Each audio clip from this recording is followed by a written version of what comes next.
Hey everyone, तो कैसे हैं आप सब। ये टाइम मैनेजमेंट सीरीज़ का दूसरा वीडियो है और पिछले वीडियो में हमने कवर किया था time blocks, time management, precious 20 minutes and continuity. अगर अभी तक आपने नहीं देखा है तो प्लीज़ लिंक डिस्क्रिप्शन में है, भाग कर जाइए और देखिए।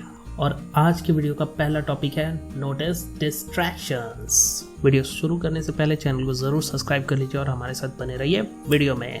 तो आप सोच रहे होंगे डिस्ट्रैक्शन नोटिस करना भी टाइम मैनेजमेंट में आता है क्या?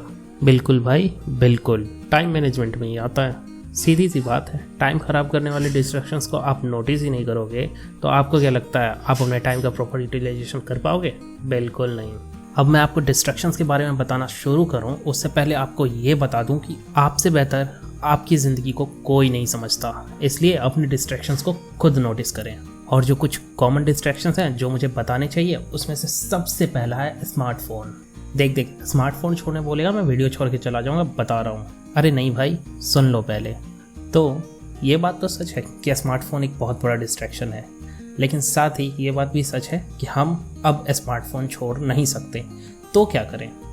पहले आप जो 45 मिनट का टाइम स्लॉट बनाते हैं, आप ये तय कर लें कि उस 45 मिनट में आप अपना फ़ोन यूज़ नहीं करेंगे।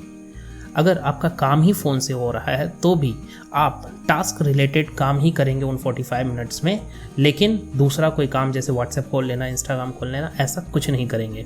अगर आपसे 45 मिनट्स तक कंट्रोल नहीं होता है तो उसको घटा करके आप 30 मिनट कर लीजिए, लेकिन इतना ज़रूर ध्यान रखिए कि हाँ, इतनी देर में आपको दोबारा टास्क रिलेटेड चीज़ों को छोड़कर कुछ दूसरा नहीं देखना है।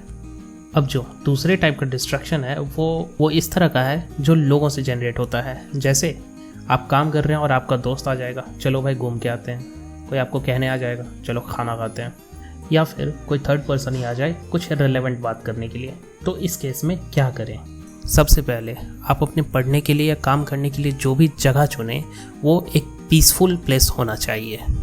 और अगर इसके बाद भी प्रॉब्लम हो रही है तो अपने काम को रिफ्रेम करना सीखें। अब रिफ्रेम करना मतलब क्या? मतलब अपने टास्क को एक टाइम स्लॉट से दूसरे टाइम स्लॉट में शिफ्ट कर देना, लेकिन ये अल्टीमेट कंडीशन में ही करें। सबसे पहले तो इन चीज़ों को अवॉइड करने की कोशिश करें। अगर ना हो पाए तब रिफ्रेम करना भी सही है। और आज का तीसरा और बहुत ही इम्पॉर्टेंट पॉइंट ये है कि लोग अपने टाइम टेबल को ना बहुत ही अजीब ढंग से बनाते हैं। सारे इंपॉर्टेंट चीज़ों को एक तरफ से लिख लिया और बिल्कुल भी कोई भी टाइम स्लॉट खाली नहीं छोड़ते हैं। तो आपको क्या करना है? आपको इम्पॉर्टेंट टाइम स्लॉट्स के बीच कुछ टाइम स्लॉट्स ऐसे भी रखने हैं जिसमें आप वो काम करोगे जो आप रेगुलरली करते हो। जैसे दोस्तों के साथ घूम के आना है, खाना खाना है, या फिर आपको यूट्यूब भी चलाना है। तो ये सारे काम के लिए आप अलग से टाइम स्लॉट बनाओ ताकि आपका टाइम टेबल डिस्टर्ब ना हो। अगर आपसे टाइम टेबल भी फॉलो ना हो तो क्या करें? तो इस केस में आपको बकेट लिस्ट मेथड अप्लाई करना चाहिए। बकेट लिस्ट मेथड के बारे में जानना है तो चैनल को सब्सक्राइब कीजिए और वेट कीजिए हमारे अगले वीडियो।